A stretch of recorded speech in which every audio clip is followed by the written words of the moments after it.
It's a mobile by Alexander Calder, and Calder gave it to my aunt. My aunt and uncle were having a cocktail party, and Calder was visiting friends of theirs who were invited to the party, so they took Calder along. And my aunt was very creative, and among other things, she had done a needlepoint pillow of one of Calder's works. And he was astounded. He'd never seen one like that before. And so she gave it to him. And a couple of days later, somebody had appeared at the doorway, and he had given her this mobile as a thank you for the pillow.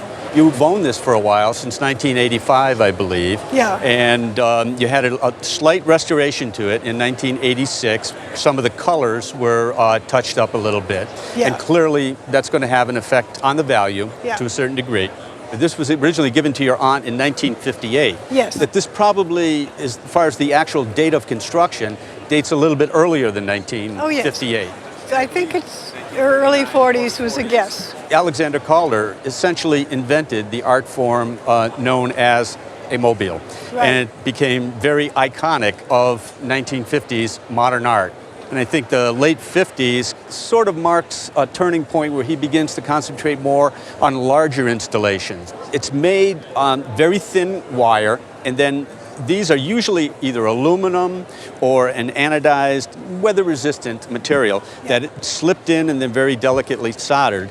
And you can see in here where all of the knots and joints all put in a very balancing kind of format. He always liked the use of primary colors. This back one is a little bit more of an orange, and some of the other appraisers on the set thought this might be a little bit unusual for a color.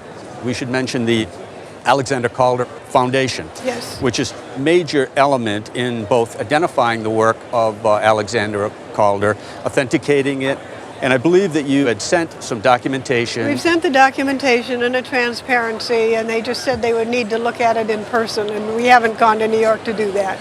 Calder Association is, like any foundation, is set up so that an artist's work are not diluted. And that's why they're very diligent about keeping up to make sure that things are authenticated. So if that they are sold, that they do have that authenticity. I know that earlier, back in the late 80s or 90s, you had an approximate value of what it was worth. The man who restored it said at least $30,000. It's gained a little bit in value since then. We worked on the values to somewhat of a consensus, and it still needs to be validated. Based upon that, a fair auction value, the range is somewhere between $400,000 and $600,000. How much? $400,000 to $600,000 at auction as somewhat of a wholesale price.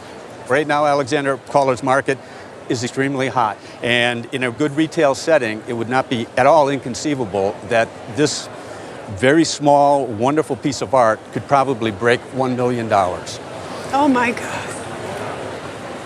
Not bad for a pillow. Oh. My problem is I've got one mobile and 2 children. I'm sure your husband, who was watching off camera, will be equally happy with the good news. Oh, I think so. That's great.